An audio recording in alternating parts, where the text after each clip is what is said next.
So we made a mockumentary, sort of like a show that we wanted to, a sort of projected show for television, like a serialized half-hour comedy show, and the style was a mockumentary, sort of like The Office, which I'll speak more about why I think that's a good idea if you're going to make a show in a second, because it can be a little cheaper, I think. And it was about a guy running for mayor who's kind of clueless, and there's a guy who works for him who's less clueless, but like less charismatic, so they have this kind of relationship where they each need something from each other.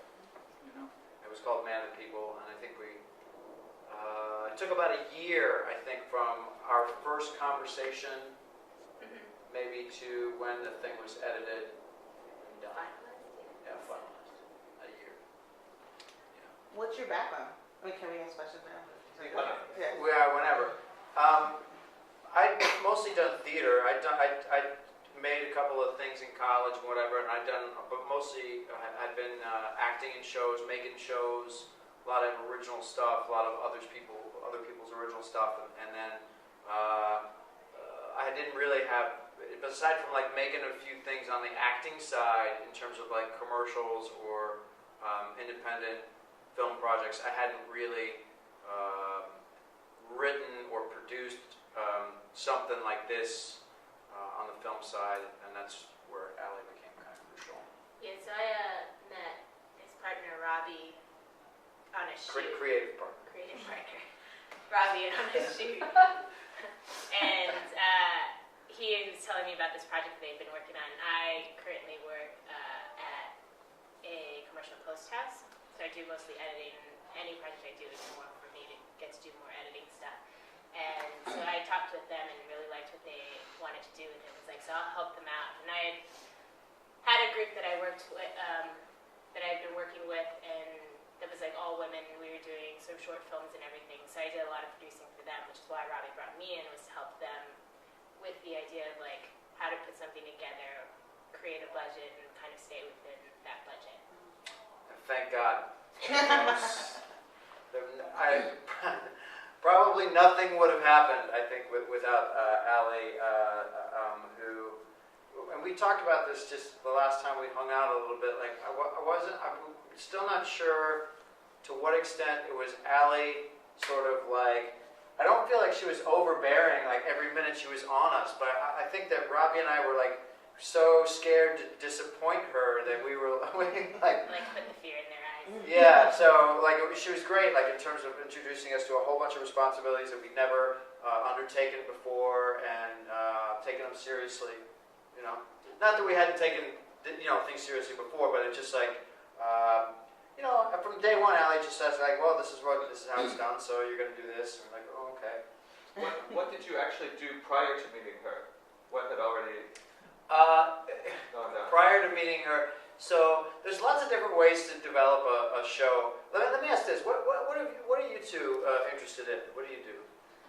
So we're really just like at the base of what we're trying to figure out. I'm an attorney. I'm also a personality, speaker, blogger, Twitter. So I'm trying to figure out platform-wise something to promote my brand and get myself out there. And I'm thinking of doing some web pieces. In addition, my husband has a business where he makes cheesecakes, and so I'm trying to kind of merge those things. Also, my two best friends, one who's not here right now, Kate is one and Carrie's the other, they're sisters. They come to our house every Sunday to eat, and so we are thinking of developing something around the Sunday night dinner. Oh, perfect. And so that's why we're kind of here. Like her husband, the cheesecake maker, also cooks us dinner every Sunday. Do you blog about food at all? No. But they do have a website about his cooking and Yes. cheesecake and stuff. But he cooks for us every Sunday. So while he's cooking, we're kind of chatting, gossiping, talking, and we were thinking of trying to make some sort of web thing where it's like sort of a view/chew thing. View and chew. That market has exploded, so it seems like Yeah. there's a lot of demand for. Have you guys seen Drunk Kitchen No. on YouTube? So And I'm from Kansas. I think this lady might be a Kansas lady because a lot of my friends on Facebook who know her stuff are from Kansas. But she has this thing that's pretty funny, which is like every week, or I don't know how often she does it, where she tries to make something fairly complicated, like, you know, cheddar biscuits, or, I mean, that's complicated for me. And she basically pops open like a bottle of champagne and starts going, and then proceeds, I don't think she's really getting drunk, but basically she goes through one bottle, another bottle, and she jump edits everything, so she gets, like, over the course of like 12 minutes, she gets drunker and drunker and drunker. It's pretty funny. I mean, it's one joke that you can kind of like recycle again and again and again, you know?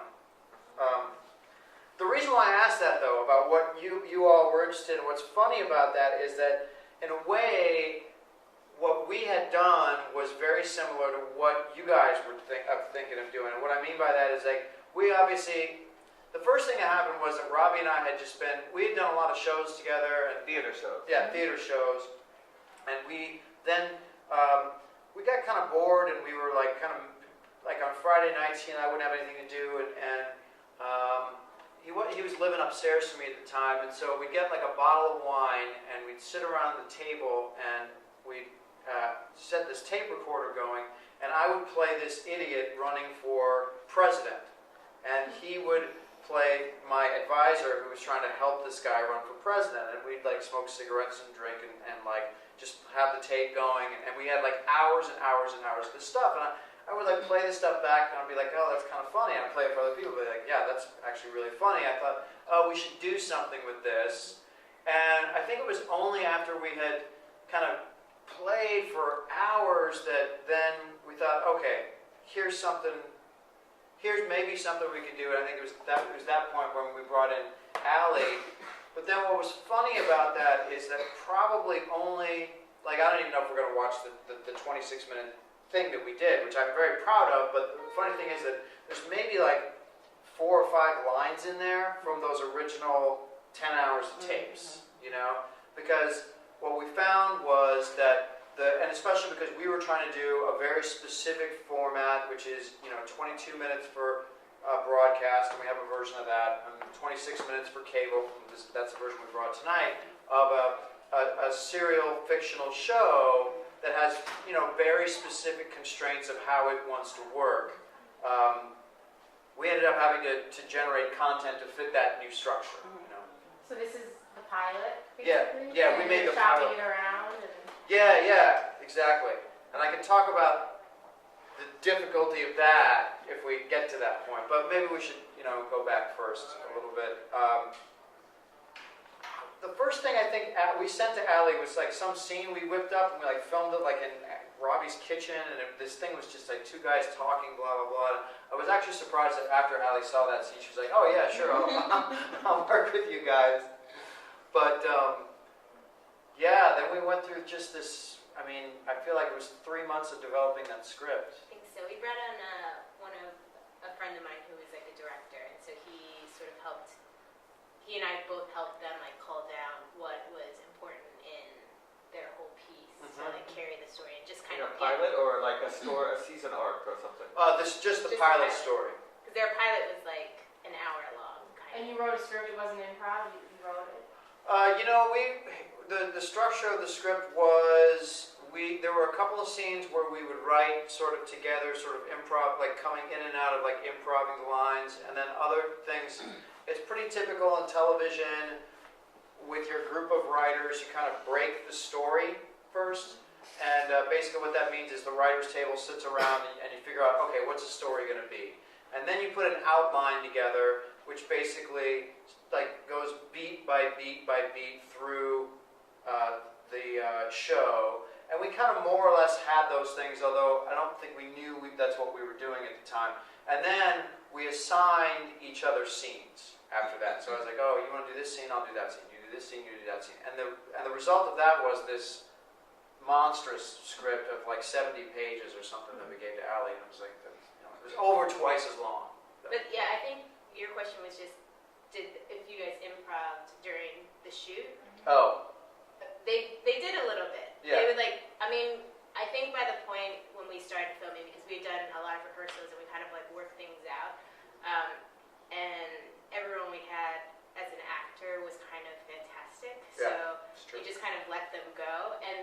him and Robbie would just go on forever, and you kind of don't want to stop that, you know, because they're just so funny together. Yeah, we got really lucky in sort of finding each other that way, I think. So yeah, you know what, I think in terms of maybe what you guys are thinking of doing, like that's, or at least this was what was helpful for us, was to say, okay, here's the script, here's a way the stuff could be said, you know, if you're not too worried about time, and the great thing is, because we all use video now, like you're not worried about burning film stock anymore, if you want to kind of deviate from that thing and just kind of see where you can push each other a little bit, then, you know, you've got your safety, you've got where it can go, you can figure out the editing room if any of that stuff worked or not. You know, it's nice to have things to fall back on though, because that way you don't put all the pressure on yourself to be a genius every second. You know, because nobody does that. You know, it's sort of a myth. Like people, you just put somebody out. Like I don't know, maybe when Robin Williams was doing cocaine and he was a stand-up, like maybe everything was improv. I have no idea. That's what people say. But I think most of the time, like you're sort of like figuring out kind of clever ways to put yourself in situations where you already know good things happen. And you guys probably know that already in terms of like you've had these dinners, you keep having them because they're good times, right? So it's whatever you can do to kind of set yourself up to have more of that stuff happen while you film it, you know? I think. You guys were, I mean, you were trying to sell for TV, so you knew that there was a 22-minute or a 26-minute standard, and then there's commercial breaks every, whatever, X minutes. Yeah. So I guess, would you write in and out of those commercial breaks? Well, or did you not worry about that? you know, it's funny. If I was going to do it again, I probably would worry about that a little bit more. We definitely do have like act breaks. Like I could say, okay, here's the first 8 minutes, and in that one we have a prelim slammer. We introduce like Robbie's character, and then we have like the first set of interactions between these two guys. And we go like, and then bam, that happens. Then we come back and it's diversity day, which is this first like, Robbie's tried to teach me something, I've totally taken it the wrong way, and now we have to deal with this kind of fallout and aftermath. And that's a fairly long scene. And then you could probably break it there.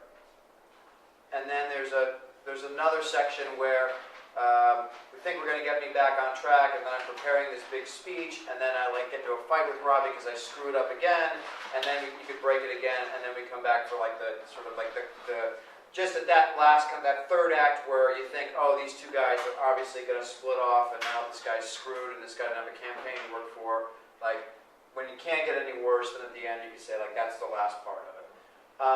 But I don't know if that was a function of thinking about it that way, or just thinking about in terms of like how to craft a 26-minute piece that had a beginning, a middle, and an end. You know, that is really important, though. You know, for your piece. Although online, maybe less so. Yeah, I wanted to ask you if from the beginning you're trying to have a finished pilot to pitch to TV, that's one thing, and you need to conform. But if you just want to be funny as hell on YouTube and get discovered, and then they come to you rather than you go to them, maybe, you know, and say, oh, we're interested in developing this into a TV show, and then they do a lot of that work. Yeah. And your job is just to be as sharp as possible without those constraints. Did you think about going that direction? You know, we had some. I didn't know a lot about how the TV industry worked when we made this thing. You know, I maybe know a little bit more now because I'm taking this course in it. But I think I was more focused on getting this thing getting this project done and getting it to be the best 26 or 22 minutes that we could do. I think that you're right in that there's lots of different ways to skin a cat now. Like there's, do you ever watch that show Bob's Burgers? Bob's Burgers? Okay, the guy who plays the wife on the show, it's actually a guy, right, who does the wife. He's the guy on YouTube who's like, have you ever seen that Jersey mom? He's always in drag, like, okay, we're going to get the tree, we're going to get the Christmas tree, don't touch the tree. Like, there's all these cuts of like, he does a lot of these like kind of draggy Jersey suburban caricatures.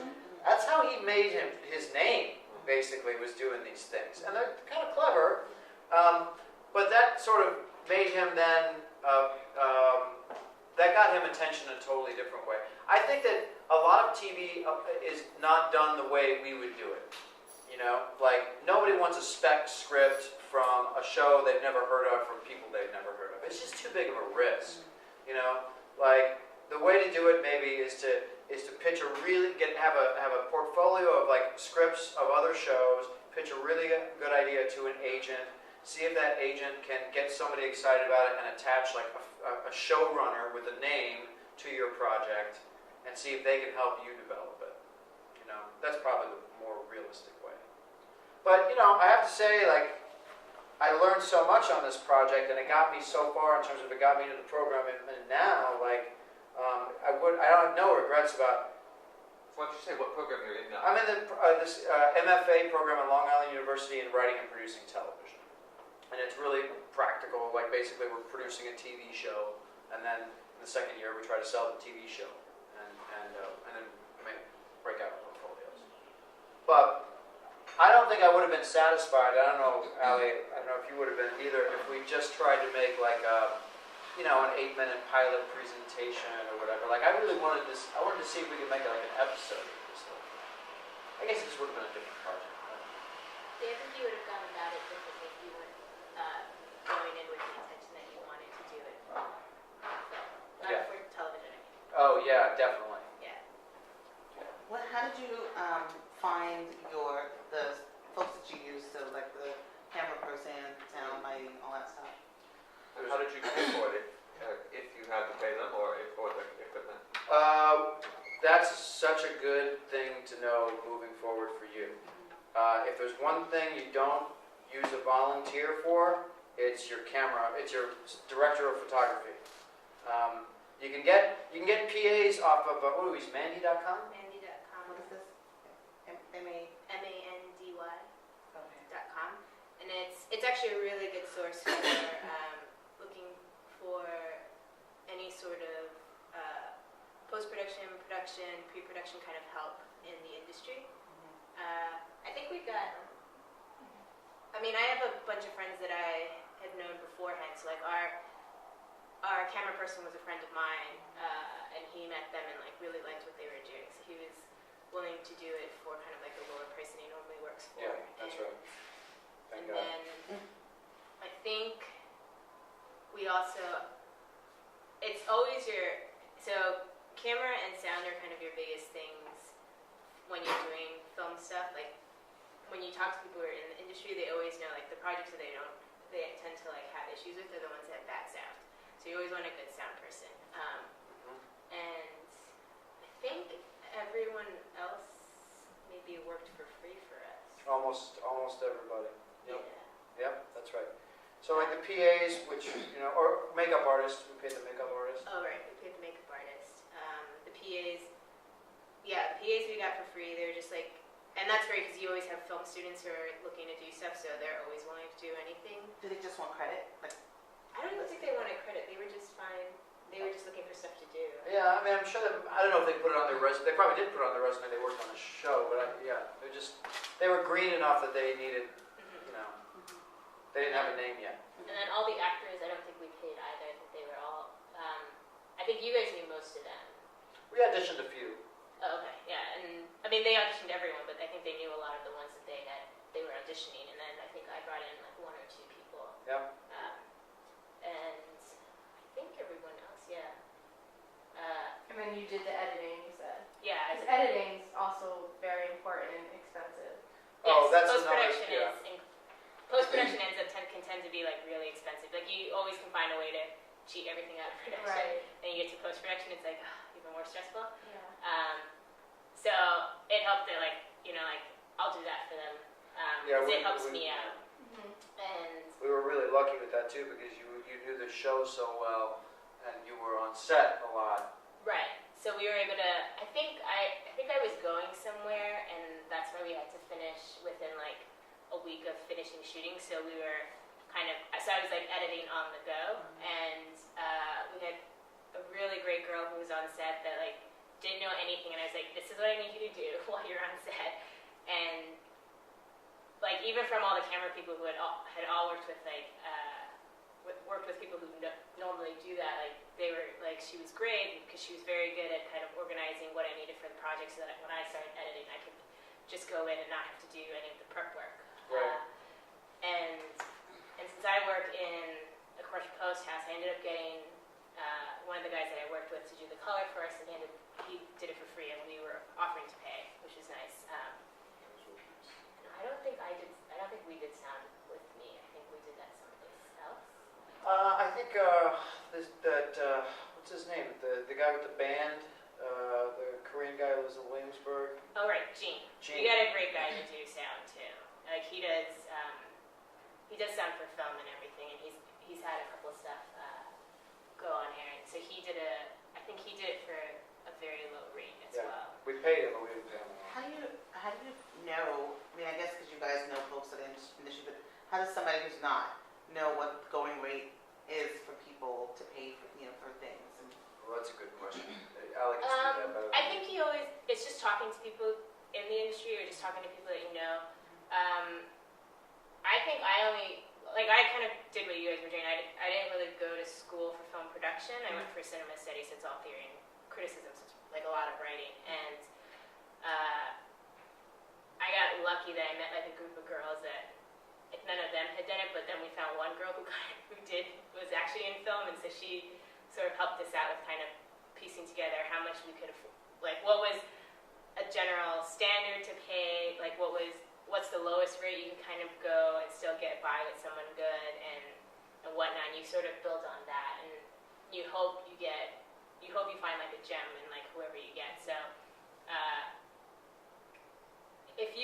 I think you can, if you look on Mandy and you look at other people's posts, you can see kind of what they're pitching and kind of get an idea of what you would want to do. And I know there's another. You can ask at some of the equipment rental places around town, because a lot of them are also filmmakers, or the filmmakers going in and out, and it may be kind of hit or miss, but you might get some good advice. You might get some good advice just going and standing in the doorway of the New York Film Academy, because there's always like a dozen filmmakers there, but some of them might be utter beginners, but you don't really know. But They take in all kinds of people. Yeah. But there's a lot of different levels of quality. But there's a lot of different places, and you can look at their stuff too. I mean, we definitely, like when we had a pretty good line producer. He came on pretty late. What does a line producer do? Line producer is basically, well, actually, I should let Allie answer that question because she could probably say it more succinctly. I'm not entirely sure. Okay, they like corral people. Like, so we got a shooting day. Like the line producer, basically every minute is going, okay, so this is what needs to happen. Craft services, we need it this time. We need you guys over here. We need you getting into makeup. We're going to spend this much time over here. They're kind of wrangling the Like a day. stage So it's manager. like an assistant Production director? stage manager. Yeah, like a sort of like a stage manager, I guess. Yeah. Yeah, I mean,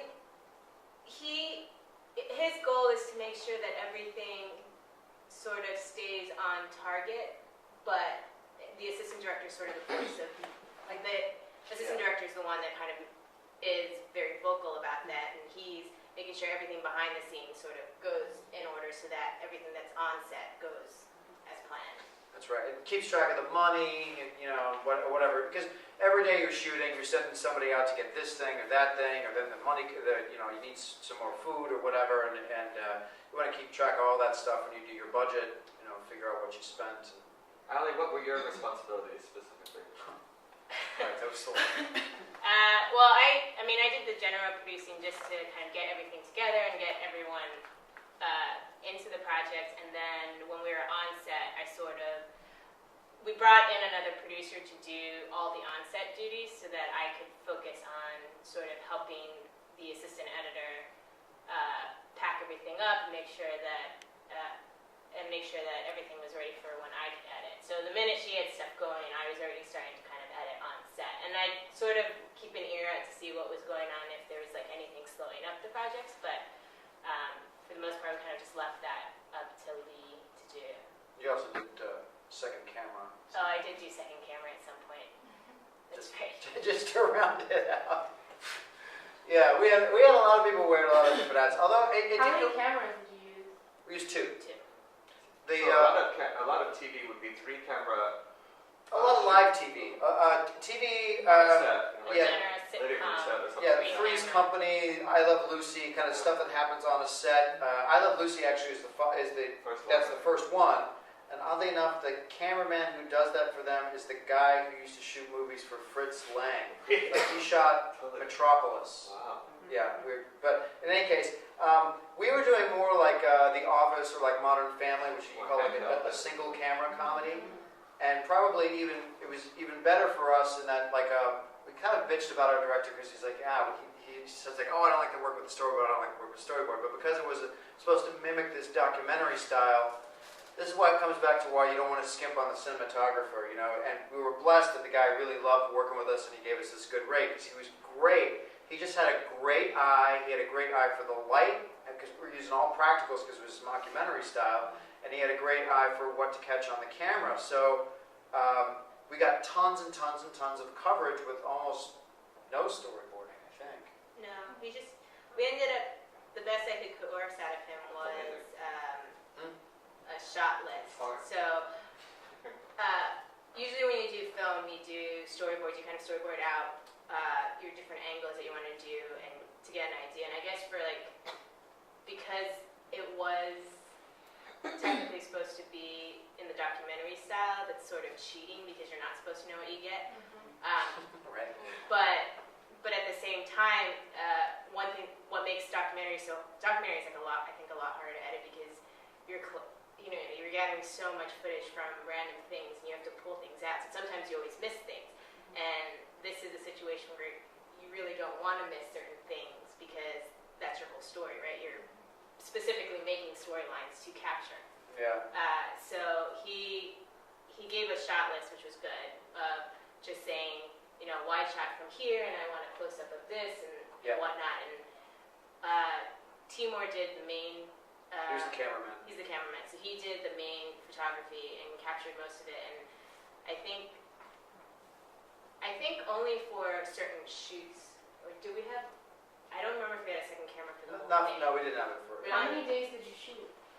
6 days for the initial. 7 days for the initial 26 minutes.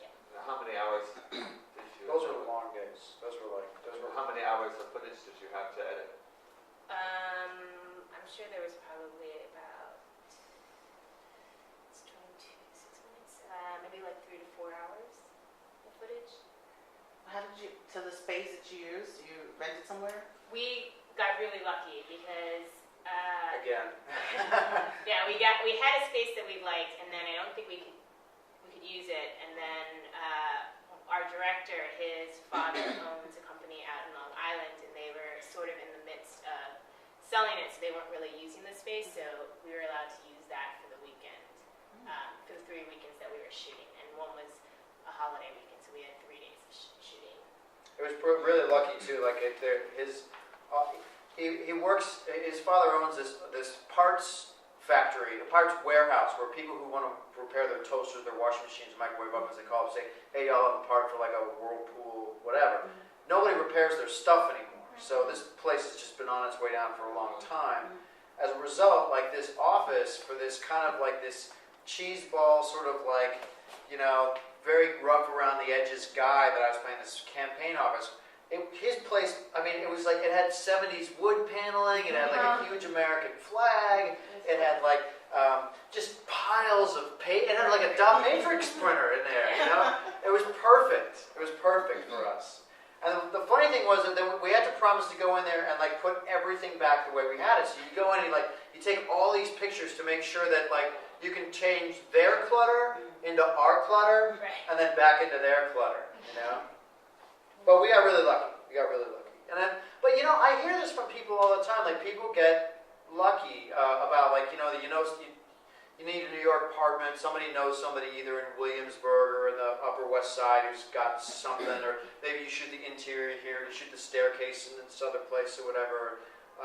People get lucky, I think, you know.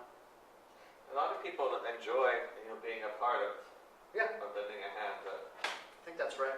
Yeah. That's right. What about, like, this is the lawyer in me, releases and consent forms, etc. How did you go about getting those?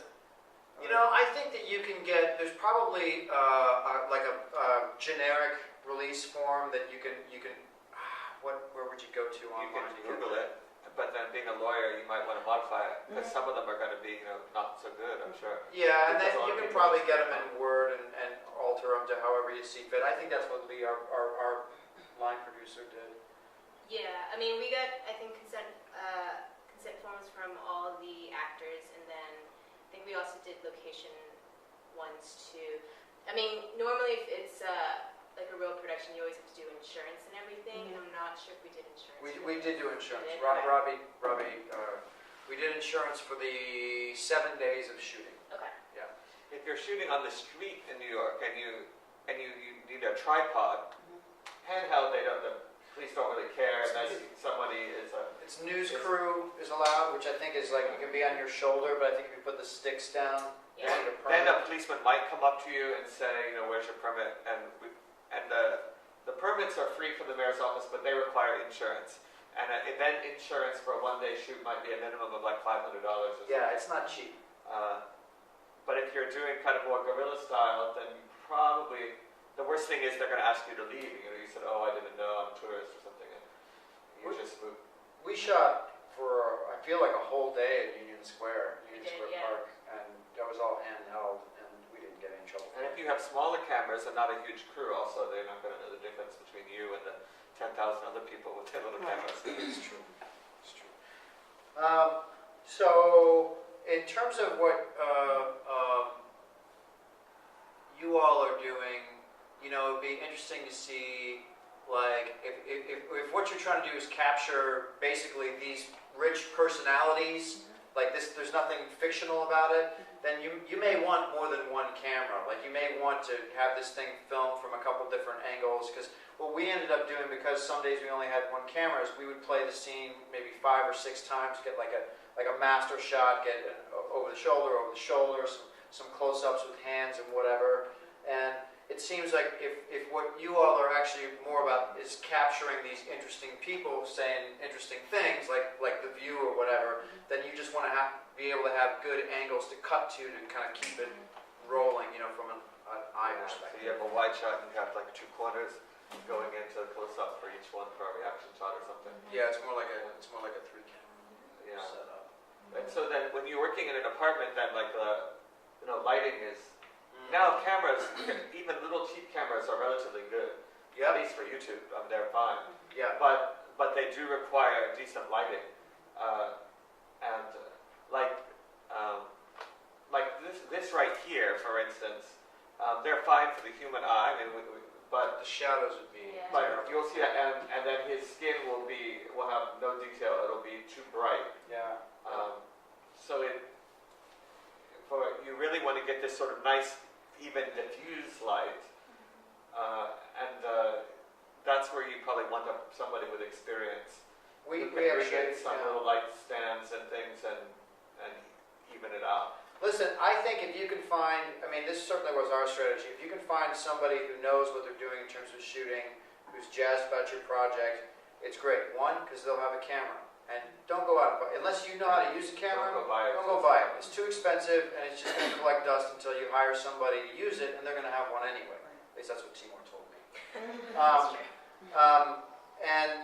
Then if that guy likes what you're doing, then he'll help you make it happen. Doesn't mean like he can make everything happen for free, but he or she might know somebody who can do lighting and maybe can get you, because you don't want to have to rent a grip truck with like a ton of lights if all you need is a couple things to kind of kill the shadows or whatever you're doing. And we actually did use that big Viking friend of his, Mark. He came and helped us with some lights in Pat's house. Yeah. For free. So I work in the news business, and our camera guys light, like they're really good at lighting, and they light, and they Of course, set up, and they great shoot. resource. Is that true for most cameramen? Like in film and TV, do most cameramen know how to light? No. I think you can get some who are very good about it, like if they've done it before, so they kind of know. I have worked with camera guys who know nothing about lighting, and it's sort of terrible because you spend hours just trying to figure out how you want something lit, and he can't explain how he wants it lit. Boy, that's rough. Yeah, So that was that's bad. not good. That's So not most cameramen, that's interesting. Yeah, like not to point it into the light, but he never is in a position where he has to set up lights. Yeah, he's not doing like artistic. So he photography. just wants the moody, whatever the light that's there. He'll Right. do his best not to screw it up, but Yeah. you need somebody that has had experience actually Yeah. setting up some light stands and whatever. Yeah. And typically, I mean, you can get 2 or 3 little lights on a light stand in a little suitcase. Yeah. It breaks down and it's a few $100s up to $1,000. And you can rent those things. Yeah, and you can rent them too. I mean, sometimes camera guys will have their own lighting equipment if they do have lighting themselves, and I feel like nowadays you'll find more people who kind of Wear do. more hats. Yeah. How did you figure out what your budget should be and what you would need to get started? We kind of crunched numbers with Allie, I think, early on, trying to figure out how many days of shooting and what things were going to cost, and it was sort of estimated because we didn't know how many people we could get for free and stuff. Yeah, I think they had a general idea how much they wanted to spend, and we kept it within what you guys were willing to put in. That's and, true. And or raise. Did you promise anyone like a percentage or anything on the event that it did get picked up by a network? You know, I have this very complicated sort of thing that's never been sort of ratified by me and Robbie about points and contribution, and it gets a little bit difficult. I mean, I'd actually have to, if Robbie and I ever got to the point where we agreed on something, I'd still have to then go to like Allie and Gary, who were the 2 other kind of fundamental contributors before we even started shooting, to kind of figure out, hey, does this look cool with everybody about what everybody did, you know? Probably never going to get to that point, but, you know, those are important things, actually, though, and we probably, that's something not to take, I mean, you as an attorney realize this, that's not something to take for granted. I think hammering out that kind of agreement as early as possible is good. The only reason why it hasn't been a headache for us is because the project, while it's, you know, been in some contests and won at a few festivals and stuff, it's like, we haven't made any money off of it, so the point's really moved. And so say, you know, Nickelodeon, you know, comes to you and says, you know, we like your idea, but we only, you know, like to keep 1 actor. And, Or no actors. Or no actors, right, which may be the most likely. Yeah. It's a good question. You know, it probably depends on what they want to do with it. Do they like the idea, you know, and do they want to keep us on to develop like an idea that's similar to what we did? Just the idea. Yeah. Do they like the show as we did it, and they want to replace some actors? I mean, the actors all went in with this understanding of like, yeah, I know if anybody picks this up and actually wants to do this episode, they're going to completely reshoot this all together, and then, you know, they're probably going to want New actors for everything. Yeah, new actors for everything. They're, you know, I mean, you'll see me in this thing, and I'm like, you're saying, I don't know, I can see. I'm wearing makeup to make me look older. Why would you do that? You know, just get somebody who's an idiot who's actually older. You know? But in any case, the legal stuff is important. You know, and it's important because you don't, especially when you do it with friends. Yeah, because what if it's like you and Robbie have a different idea about whether to say yes or no, and then who actually gets to say the yes? Is the other person alienated, or have you had to vote and everyone's satisfied that it was a democratic process according to the pre-established, you know? Yeah, you know, it's those questions have not been adequately addressed. You know, And you're an ethicist. it's true. Yeah, you need any CLE credit. In ethics, I teach a lot of free CLEs. Yeah, I work at a law school, so I Which get law school free, do you work Seton Hall Law School, so I get free. Oh, you get free credits all the time. CLE. Because you're teaching law, right? So you don't need it. All right. In any case, let me see. What else is important about this thing? So you made a pilot, but then like on your website there are more episodes. Oh, yeah. So what, you went to some film festivals or something. Talk about what you did once you had it done. Okay, so we got this thing done. We screened this rough cut at my place like the night we were done. It was this great party. Everybody was so happy. And then, you know, about, I think maybe a week or 2 weeks later, we looked at like a real edit from Allie, and we got our 22-minute thing done, and we got the discs thermally printed, and everything looks great. And we take it over to the New York Television Festival, and I like saw the stuff from the festival the last year. I was like, this is the this thing is so good compared to all that. Like, and then we didn't get in. And I was devastated, actually. But, you know, then you just like, well, you come to realize that, like, this stuff is so, you like to think that the selection process is somehow, you know, what was that? Yeah, well, you like to think that like, you know, people do it because, like, oh, there's some, like, rational system where there's, like, 5 judges and each of them, you know, sits down for a requisite amount of time and watches everything and then moves. Forget it, you know, like, people basically, they're like, oh, you know, government, baseball, yeah, like, okay, I'll watch this one, you know, so you don't know why you get in and why you don't get in. So we just kept submitting to different festivals, and I'd say, like everybody else, we got into about 25% of the ones that we submitted for. Some of them were TV categories, some of them I submitted for short film, you know, and it was a lot of fun. I think there's a lot of film festivals, though, and you've been to some of them too. How was the one in Hawaii? That was kind of a big one, I think, That's right? a big one, but that's also, I'm from Hawaii, so it's like I had all friends, family and friends. Right. That one also was really poor programming. I had done like a short film about kids, and we got programmed right after a really, really gay male film, like gay sex. Wow. And then you go right into kids, and I was like, Right. Yeah. Whose idea was that? Yeah. and like I mentioned that, and he's like, oh, we were just kind of gathering random stuff, and I was like, that's just bad programming. Yeah. I mean, it's nothing against the film festival. It's a great festival, you know, but it's just like, but we also went to one in LA, which was great, and we had a lot of good comments from them. But like Alex said, film festivals are really expensive, and you don't, I mean, unless you make something that's like just everybody loves, it's really hard, and it's really random, and You have to pay to enter. Yeah, and then if you win, you got to pay to go there, you know. And they screen it maybe once, or maybe they screen it a few times. But there's a lot of programming. And unless it's, you know, Tribeca or New York Film Festival or Sundance, something really big, then they expect you to bring audience to, and a lot of the smaller ones, it's my experience. And even if not that, it's to your benefit to be out there sort of shaking hands and handing out business cards. And, and that's some sort of, you know, time commitment too.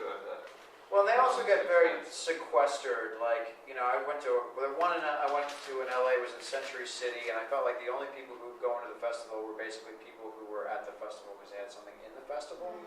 And the same thing with Memphis. Like, Memphis, the festival was in Germantown, so it wasn't even like the part of downtown where like everybody hangs out. You know, it was at this huge like hotel, and there was it was Malco's Ridgeway Theater, which is just like a 4-plex like suburban cinema thing. So there's really like nobody going to this thing except for other people who have entries in there, you know. Saw some great movies, but it's like it's not, unless it's one of these big things. Like, it's cool to go for a few times, and after that you're like, oh yeah, I kind of know what that thing is. Like, do I have enough money to do that again? Speaking of money, when you came up with your budget, did you and your partner just decide what you were going to put in, and then did you split it evenly? Did you want to get more of that? 'Cause I'm still thinking lawyerly, like in terms of how you split it up later on, because right. I think if you don't split it up equally, then you're going to have to figure out like what the credit, like in terms of however your points match up. You're probably going to have to figure out what does it mean to have like a 30% share as a producer, if you ever make any money off of it, versus what's an actor's credit worth, like in terms of that 30%. I mean, 30% for producers probably worth more. We split it down 50-50, and we had a couple of fundraisers and had fundraising letters. So we made, I think we probably made $4,000 or $5,000 from people that I got a DBA account, and I just sort of declared this income because it didn't matter at the end of the year. We lost all that money on spending it on the movie anyway. So, and then the rest of it kind of came out of pocket. We split it down 50-50. How did you try to? Oh no, I just wanted to know if we can watch it. Sure, we can watch it. I want to ask you, how did you then try to market it to the TV companies? Did you go to production companies or networks or both? We have a series of letters that are just waiting for us to for our signatures with special promotional DVDs that are sort of like, that Allie helped us put together of like, oh, here's some good selections from the show and an intro and all that stuff, to basically kind of cold send these things out to different production companies. The fact of the matter is that almost nobody gets attention this way. You know, basically, you know, they're inundated with content, a lot of which sucks, you know, and so the way anything gets done is by knowing people, you know, and I don't mean that, I'm not bitching about that, I'm just saying like they've got so much stuff coming in, like managers, Hollywood executives, a lot of money on the line. They're going to spend like, there's going to be like 160 pilots they make this year, like 20 of them will get on the air, and 3 of them will make it past the first season, and they got to figure out a way to wade through it. So one of the ways is like, if they never heard of you, well, who's going to take a chance? You know, it's hard. It doesn't mean it's not worth doing. It just hasn't been a priority for that reason, because it feels like, well, it's such a crapshoot anyway. You know? Here's one thing I was going to say about YouTube, because that's an interesting place if you guys wanted to take the show and say like, oh, we'll make a little sample, have a little YouTube channel, whatever. Make it short. Make it like, and like we know exactly what this thing is. We don't need a big setup. You go in there, you get your funny, you get out. Like 2 minutes. We cut the show up into about 5 or 6 clips we put on YouTube, and I really like the clips. But it's just like, they're not viral clips. You know? How did you promote it though?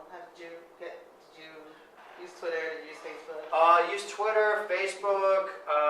There's a tool called YouTube Toolbox, which can help automate requests to different people to watch your video clips. That can really like amp up like how many people. I don't know if it's quite legal. I'm not sure, but you can buy it for like $50. Just download the software, and you know, like we've got some clips that have like thousands of hits on it as a result. But I don't think that there's anything. You know, what makes a viral clip? I don't know. Yeah, viral is really hard, and I think part of not really the issue, but I think one of the things for the stuff that you guys were doing for YouTube is it's kind of serialized, like Yeah. like there's shorter clips, but you kind of have to watch all of them to get to the end of the storyline, and Yeah. the ones that I think, like there are very few YouTube sensations that have gone on to get television deals. There's like, I think there's like 2 or 3 that got really lucky, and I think what makes them good, what makes them, people notice them is they are like 2 to 3 minutes, and it is just in that moment, and then nothing else matters. And so Right. people come back because they're like, what's the next thing they're gonna do? Right. They don't have to come back if they don't, you know? Yep. Right. They have to stand alone. Each thing has Yeah. to stand alone. And probably just like the first 10, 15 seconds, you need to have something catchy, I think. You have to, well, yeah, because otherwise people are just like, oh, next. Yeah.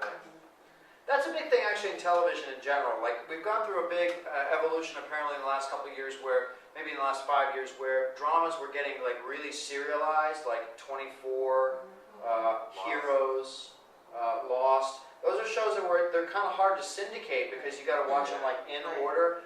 People don't like those shows So really. CSI is everywhere, Law and Order is everywhere. Right. Yeah. Because you don't have to know anything. They're closed. They're closed episodes. It's hard to syndicate serialized television because basically what a local company wants, like a local television company wants, is they want ability to buy 100 episodes and play them in any sequence whatsoever. That's why they love sitcoms most of the time. So with your show, you know, you might want each one to be relatively self-contained. I mean, it's not to say that people couldn't fall in love with your characters. Oh, then they will. They will. But that would be a secondary thing that you don't really rely on. Yeah, which is perfect for what you guys are talking about. All right. Anything else? So is it over now, barring that you get some mystery phone call saying, I loved it and I want to give you, I want to introduce you to it? You know, there's I don't know. That's a good question. Robbie and I have like moved on to making other stuff together, making other stuff apart, and there's one thing. Comedy Central has a thing right now that they're doing through the New York TV Fest, which is they want an 8 to 15 minute pilot presentation of some show. I mean, in a way, the promotional DVD that we made is a pilot presentation of a show. So I might try to repackage our whole pilot thing as this kind of pilot presentation and enter it into that contest. I don't know. I think it's in my portfolio. Like once I get it, like I have to do a couple of spec scripts and I'll be ready to try to get an agent. That's one of the big projects I'm proud of. But I don't know that barring that it's going to be on cable anytime soon. Ben Stiller started with sketches, right, on his first TV show. The Ben Stiller show? Yeah. Yeah. I vaguely remember it. Yeah. I don't think I was on there. Maybe what? It's on MTV, isn't it? What's that? It's on MTV? I can't even remember. It was on Fox or MTV or I don't know. The people who love that show, though. Sort of like Arrested Development, I guess. Oh, that was like the comeback kid, eh? Can't believe it's coming I know. back. My husband's Yeah. so excited. So Me too. All right. Do you guys have any other questions about stuff like in terms of moving forward for what you're gonna do? we just need to take you with us. And we'll need bullet points of all the people you use. And then we'll be fine. Well, I do have a kind of random question.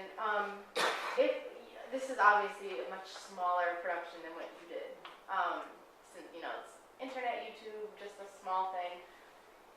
So we wouldn't want to skimp in camera and lighting and all that. But like, as far as editing, like, if we decided to try to take this on ourselves because it's not that complicated and it's 2 cameras or whatever it is, do you have like a recommendation of like software or some kind of like thing you can get for your computer that sort of will? Are you guys Mac users or PC users?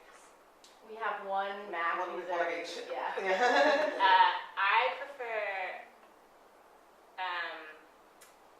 I prefer editing in Final Cut. I know Macs have iMovie, and I think I used iMovie once before I learned how to use Final Cut, and now I can't use iMovie at all. But it's supposed to be very easy to use to cut. And if you're doing just very simple, straight editing, I think iMovie would be great for that. I don't know what the PC equivalent. If you're doing one camera, you can do iMovie. Premiere would be, Yeah. I think, It's the Final trimming Cut things, equivalent, but I think Windows Media also has an edit program.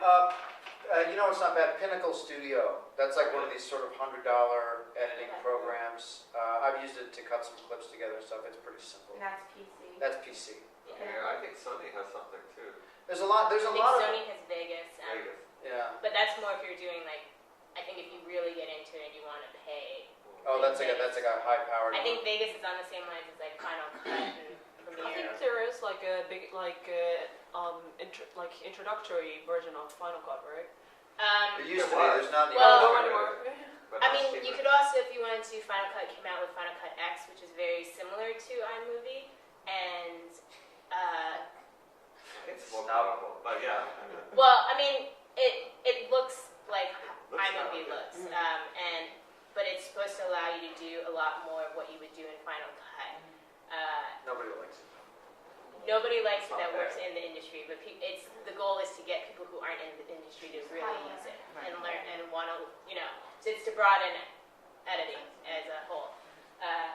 And I think that's also fairly cheap. I think it's like $200 to get the program, and it just installs right in your computer like that. My compressor for $50. Oh yeah, the plugins and all that stuff. But iMovie, I think, is You a don't have great. to. You can do it Because I think it already comes on a Mac, so it's like a great. iPad. So it's a great thing just to start to see if it's something that like you can get into. Yeah. Yeah, as long as you don't, accidentally, delete your only footage, then Yeah. Make it's sure okay to backup, practice backup, something and yeah. toss it into 2 a drives. Both drives have the media, and the one drive you work off. The other is just if something happens to the one drive. Don't keep them in the same house. And always so anytime you save your project, just make sure you save it on another thing, just so if you lose the project file, you still have the project file somewhere else. Yeah. If it's iMovie, I think you just have to select this format YouTube, and then I think it automatically converts to it Yeah, they I'm upload sure, it. yeah. Huh. So I think it's pretty simple. That's interesting. Why don't we watch the... Yes. All right. I want to see it. Run to the restaurant. Um, We need to take a Bathroom break is right for a out to the second? left. No, you guys can start. Okay, I'll just call him. Sorry, let's take like a 2-minute bathroom break. You can cut the video, Lisa. Yeah, I'm trying to. Along and somebody's always saying like we have to go, we can't shoot this thing again, and people do get each other's necks. So you want to make sure that you plan well enough so you're not stuck at like midnight when everybody's been there for 16 hours and you're just like at each other's throats, so you can't do anything. Planning is really important. Thank you. Yeah, thanks so much for being here. Let me know. Yeah. Thanks Very for- nice to meet you both. Good luck with the project. Thanks for presenting to only two of us. Hey. Sorry. No. Yeah, good luck. Yeah, good. Thank you. All right, really nice to meet Good you. to meet you. Yeah, good luck. Thanks. Thank you. Thanks. Thank See you. you Thank you later. very much. Thank you. Bye. All right. Well, thanks, Chris. We were, I guess if you